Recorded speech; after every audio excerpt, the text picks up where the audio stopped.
So, good day mga call. Welcome back na naman dito sa ating YouTube channel. For today's video, quick update tayo dito sa shop natin kung ano na yung mga status dito sa ating mga unit at saka ano na yung forma sa shop natin.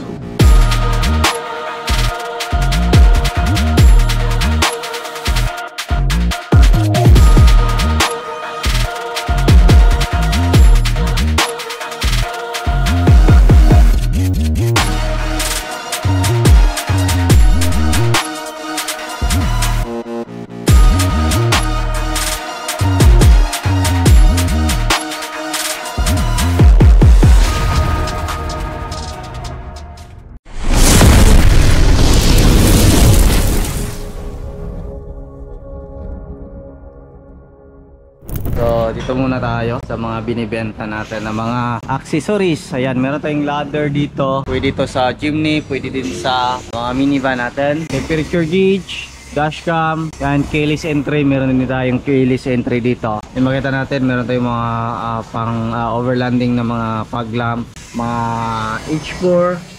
Yan, mga knob sight, yan, mga LED bulb para sa mga minivan natin. Meron din tayong horn dito. Yan, ito yung mga horn natin. Tapos ito, mga blower, aircon evaporator. Yan natin mga engine oil dyan para sa mga unit. And dito naman, kung makita natin iba't ibang klase ng mga 13 inches na mag wheels. Yan o, yan po yung mga mag wheels natin na available. Ito mga available to din yan. Yung sa mga reserve na. So meron din tayong mga 13 inches na gulo. Meron din tayong materin.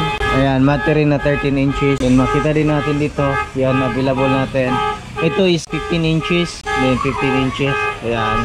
Then dito mga engine oil, coolant. Ayan. So, yan po yung mga engine oil natin dito sa shop natin. Then, meron din tayong mga owning. Marami tayong available na owning. So, mag-sit up tayo dyan para may ma-demonstrate tayo na mga, kung may customer na lalapit dito, may mapakita tayo ano yung forma sa mga owning natin. Dito naman, so ito mga ignition coil, fog lamp housing, meron tayo. Then ito mga fender, ayan, headlight garnish chrome for D64B. Then ito is for D17B. Then ito naman is hood chrome for D17B. Ayan. Then ayan, meron tayong mga matting deep dish mat para sa mga 17 BMW. Then marami tayong headlight para sa D63, D64 at saka D64B. Ito is mga side mirror sa D17B at saka sa D64W. Meron din tayong mga panel gauge surplus. Ito speaker surplus. Then ito mga fuel pump. Then ito naman is yung mga shifter natin. Meron tayong AGS, throttle body. Yan. Then ito mga crankshaft. So yan po yung mga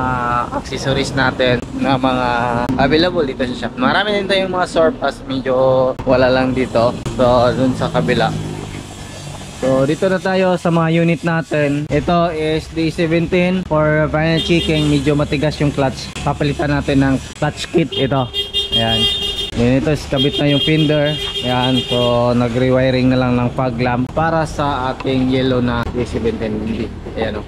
Ayan, naka fully undercoat na. So yan yung unit natin, pang ilalim, double check natin. Ayun. So dito, ito nagbalik. Pinalitan lang natin ng spark plug kasi misfire yung cylinder 3. So spark plug yung pinalitan. Ito naman is, ayan, kabit na yung fog lamp. D17B din. Halos maraming D17B na ginagawa natin ngayon. Ito, D17B din. Ayan, ongoing manual. May bumper na. Ayan, nakabit na yung bumper dito. Then ito is nagpalit sila ng crankshaft oil seal sa rear. Then dito naman nakabit na yung roof ng D16T. Yan, pininturahan ng black yung grills. Ito D16T 4x4. Nakita natin 4x4 din, naka D-flock pa. Ayan, may D-flock. High and low yung 4x4 natin. Ayan, inaayos na. Then check natin to, test drive natin to unit na to. Check din natin yung kanyang fuel ratio. Ito is camper sit up 4x2 Tiptronic. Yan, ayun, naka-close na. So ito 4x2 Tiptronic. So roof tent, meron tayong roof tent. Ano pa ba, meron tayong mga gaya, mga gamit sa likuran. So pakita natin yan soon, full review nitong unit na to. Then ito is ipaship na Luzon this week. Yan, ito na yung target this week, lilinisan natin then para ma-full vlog din natin yung unit. Then dito, ito is as is converted na D64B. pinapinturahan pa natin yung dashboard. Yun, no? Then, ito, yung ating D17W. So, ito dati is color blue. Yan yung unang request ng customer. Kaso, medyo pangit tingnan. So, wala kaming magawa. So, nagbayad siya uli. Kasi gusto na iba di color na lang lahat. So, na-finish na yan. Matrabaho din. Naibalik. So, bayad siya. Ito is D17W, top of the line, double power slide. Ayan. So, yan po yung unit natin. No? So, abangan nyo yung full vlog nitong unit na to. Then, pakita din natin dito, meron tayong mga ginagawa na off-road. Ito is off-road concept, then Jimry. Pakita natin yung mukha ng Jimry natin. Ayun, no? So, Jimry concept, lagayan ng winch. Ayan, then meron pa yung solid bumper dyan na gagawin. Ayan, abangan nyo. So, ito yung pangalawang nagawa natin na D17B na off-road concept. Medyo natagalan tayo sa mga gawa natin ngayon kasi laging umuulan. So next ilipat natin yung conversion natin at saka painting. Yung shop natin dito sa Carmen Highway is for repair na lang. Yan, ito is for painting na. Yan, yan yung mga ginagawa natin. Mga unit natin, yan for painting. Yan, painting. Yan, nakasalang na. Then, meron din tayo dito. Ayan, so accessories na lang. Yung kulang nito. White yung itaas, green yung ibaba. So yun yung sit up natin. Dito rin meron ding isa, finish na sana. Kaso nagdalawang isip, nagbago yung isip, gusto tuton. So gastos siya uli, i-block yung roof. Tapos same time, papalitan din yung registration. Ayan. Dito meron din tayong D17W 4x4, top of the line po ito. Ayan o. So top of the line D17W, all wheel drive. Pakita natin yung nito soon pag matapos na lahat. Yan lurop, very rare unit. Rare yung mga 4x4 na 17W ngayon. Mas rare po yung mga ganyan. Rare po. So ito is yung classic natin. So ni-reconstruct lang namin kasi parang nakayuko yung sasakyan. Yan ito, malapit na din, retouching na lang. 17, halos 17 na yung mga unit ngayon. Ito 64. Yan o, basta na naman yung conversion area natin. So yung gagawin natin is ilipat natin para dandaanan natin tambakan siguro kung may budget tayo. Ayan. Yun yung conversion natin. So, laging delay yung trabaho natin. So, ilipat natin po sila para sunod tuloy-tuloy yung trabaho. Kahit tag-ulan, tuloy yung trabaho sa conversion. In painting, maka-prepare sila. Makagawa ng preparation kung ano yung mga pwede magagawa.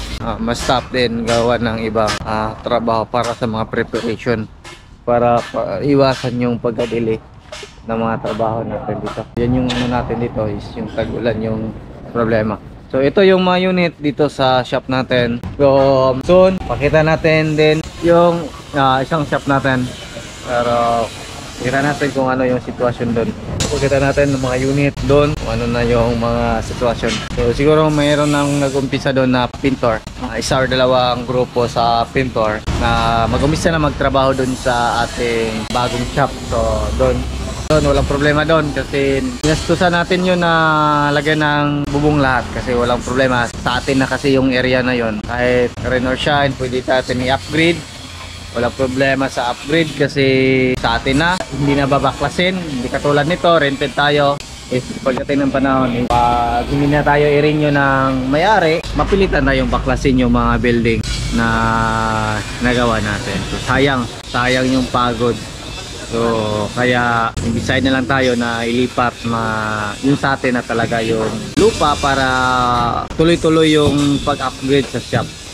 So kita natin soon, napunta tayo doon. Na yung sitwasyon, pagkita natin kung ano yung mga ginagawa natin doon sa shop na yun. So yan lang siguro yung ating update sa ating vlog for today. Maraming salamat po sa inyong patuloy na pagsubaybay. Sa bago lang sa ating channel, don't forget to like, share and subscribe, and click na rin ang notification bell para update kayo sa ating next video upload kaya ito. Ingat po mga kol and bye bye, God bless po sa ating lahat.